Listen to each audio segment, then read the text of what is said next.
दोस्तों नमस्कार। देखिए, जिस तरीके से नीट पेपर को लेकर आए दिन देश के अलग अलग राज्यों में अलग अलग कोनों में प्रदर्शन हो रहा है और प्रदर्शन होने के बाद भी जो मौजूदा सरकार है उसके कान में जू तक नहीं लग रही है। और आपने यह सुना होगा, देश के राष्ट्रपति द्रौपदी मुर्मू को उन्होंने कहा है कि नीट पेपर में जिन जिन लोगों का नाम आएगा उन पे कड़ी कार्रवाई की जाएगी। और साथ ही उन्होंने यह भी बोला कि 50 साल पहले जो इमरजेंसी लगाई गई थी देश में वो दोबारा नहीं होगी।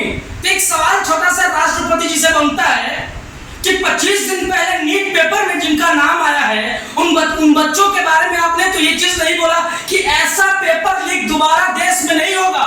देश के प्रधानमंत्री तमाम कुछ लोग जो बीजेपी के नेता है, तमाम छोटे छोटे जो पार्टियां उनके नेताओं पे आरोप लगा रहे हैं। केंद्र में सरकार आपकी है, देश के आधे से ज्यादा राज्य में सरकार आपकी है, इसके बावजूद भी अगर पेपर लीक हो रहा है तो आपको शर्म से डूब मर जानी चाहिए। कैसे देखते हैं आप द्रौपदी मुर्मू 50 साल पहले बातों को याद करती हैं। अब 20 दिन पहले 28 लाख बच्चों का करियर खतरे में पड़ा हुआ है, प्रोटेस्ट कर रहे हैं, इसके बावजूद भी सरकार सुन नहीं रही। कैसा देखते हैं? चैनल को अभिनंदन करते हुए जर्नलिस्ट महोदय मैं कहना चाहूँगा कि आदरणीय माननीय महामहिम राष्ट्रपति को हम मान सम्मान आदर करते हैं, उन पे किसी तरह का आरोप प्रत्यारोप नहीं कर सकते। लेकिन ये बहुत बड़ी दुर्भाग्य है कि देश के राष्ट्रपति हमारे द्रौपदी मुर्मू जी, जिनको एक मान सम्मान इज्जत होना चाहिए, उनको आज मंदिर में घुसने नहीं दिया गया, पार्लियामेंट के अंदर उनको जाने नहीं दिया गया, कई जगह उनको रोका गया कि क्योंकि वो एक आदिवासी है।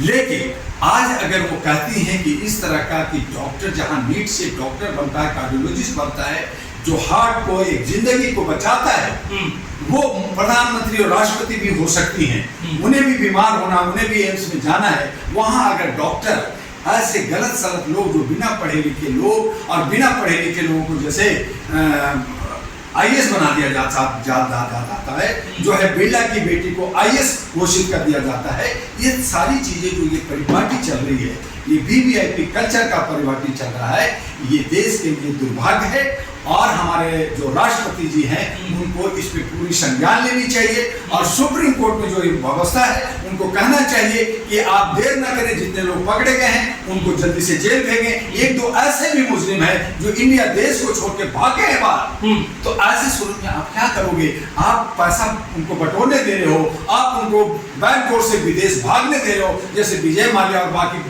व्यापारियों को भगा दिया, बाकी आप जो है बलात्कारियों को भगा दिया। एक थैंक गॉड कि कर्नाटक का एक रेपिस्ट को वो आया और फिर वो जेल और वो हुआ।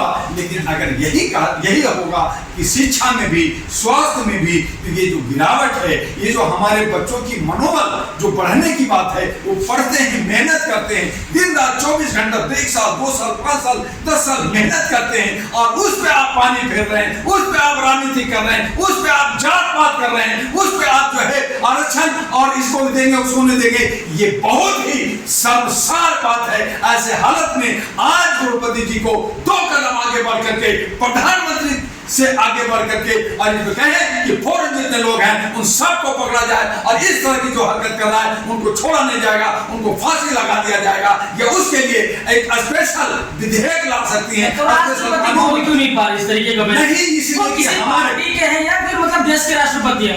देश की दुर्भाग्य है कि हमारे राष्ट्रपति भी रबर स्टैंप होती हैं, हम होते हैं, और जो है ये जो है पीएम ऑफिस से सारा तय होता है। कल राष्ट्रपति महोदय का जो है अभिभाषण हुआ, उन्होंने हर बात पे कहा हमारी सरकार ने अच्छा किया, हमारी आर्थिक ये मिल गया, हम इतना कुछ कर रहे हैं, हम साइनिंग में जा रहे हैं, हम विकास में जा रहे हैं। कहाँ जा रहे हैं?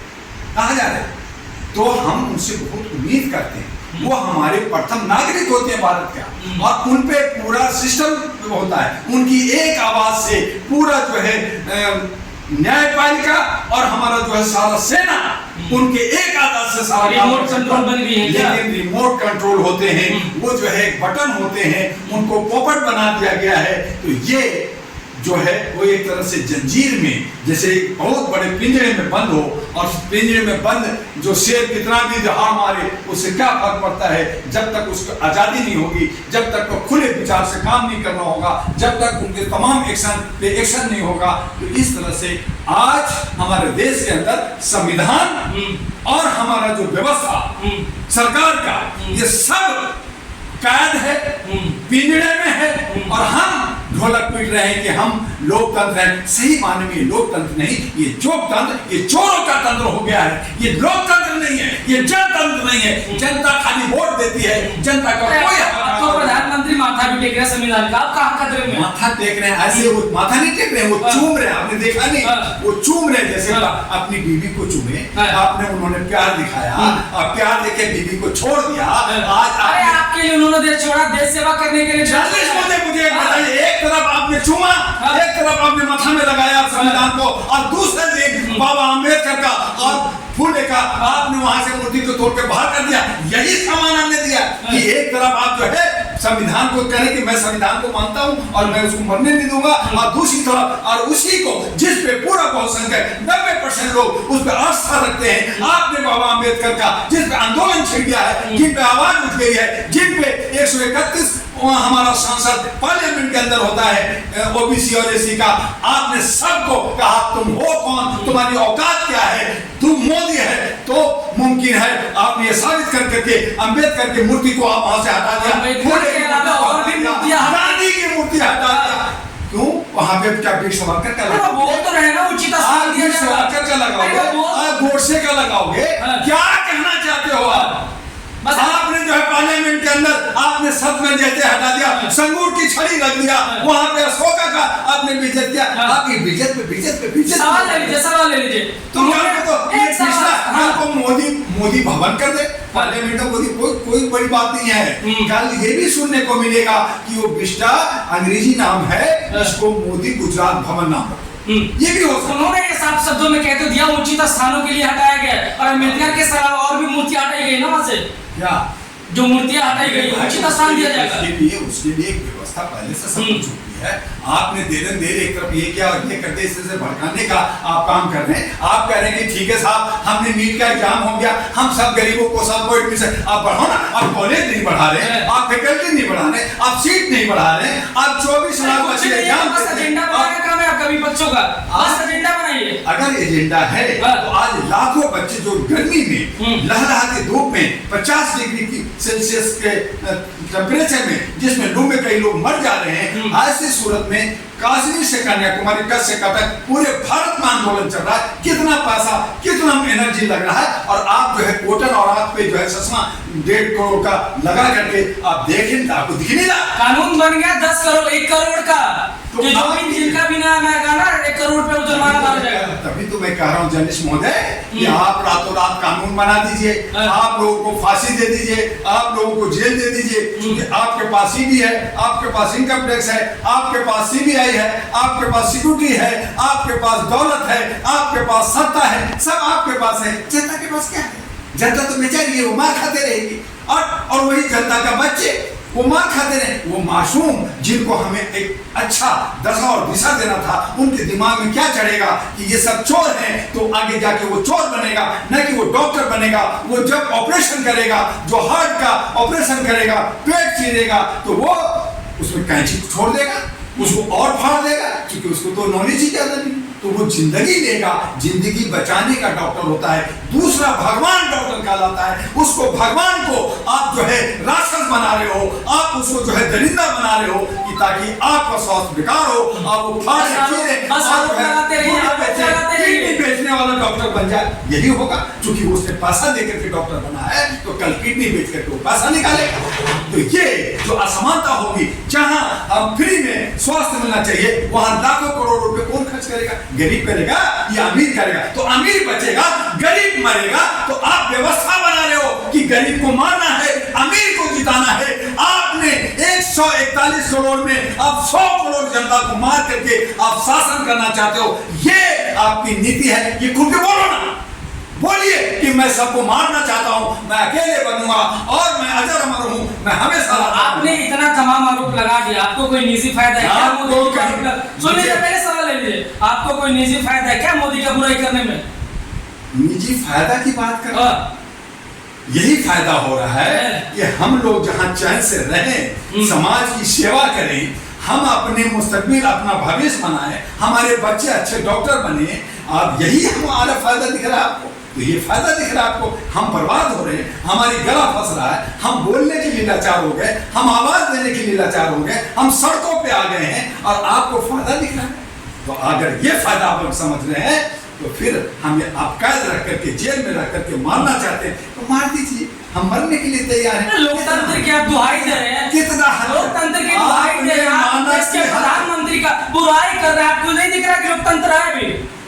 भाई कम से कम डॉक्टर दुआ का प्रधानमंत्री क्यों? आप इस देश के नहीं है, आप इस देश के नहीं है। मुझे एक बात बताइए, 60% वोट पड़ता है, लॉजिक है आपको जो कह रहे हैं कि बदनामी 40% तो पहली बात है कि नहीं दिया, और 60% में आधा 30% दिया, तो 30% नहीं दिया, 70% आपको पसंद नहीं करते। 70% 30% जो दिया वो एक जनप्रतिनिधि को देता है, अलग अलग देता है। 543 उम्मीदवार जीतते हैं, उसमें से चंद लोग मिलकर के एक को प्रधानमंत्री बनता और कहता मैं 141 करोड़ का प्रधानमंत्री हूँ। तो जो वोट दे रहा सिर्फ प्रधानमंत्री उन्हीं का है क्या, या सबके है प्रधानमंत्री? तो देश के प्रधानमंत्री है ना। जर्नलिस्ट महोदय, ये हमारे देश का एक प्रक्रिया है, ये जनतांत्रिक सिस्टम है। इसमें जो है इलेक्शन कमीशन कहा कि 1.5 लाख करोड़ मैंने खर्च किया और 3.5 लाख करोड़ जो है पब्लिक का हुआ, 715 पार्टियां खड़ी हुई, 8,363 उम्मीदवार खड़ा हुए थे, 2-2.5 महीने तक पूरा इस पे जो है सिस्टम लगा, प्रचार प्रसार हुआ। आपने इस पैसा निकालने के लिए आपने जो है शेयर में 36 लाख करोड़ का घपला किया, आपने दूध सब्जी भाजी और जो है ये बताइए कि प्रधानमंत्री को आप प्रधानमंत्री मानते कि नहीं?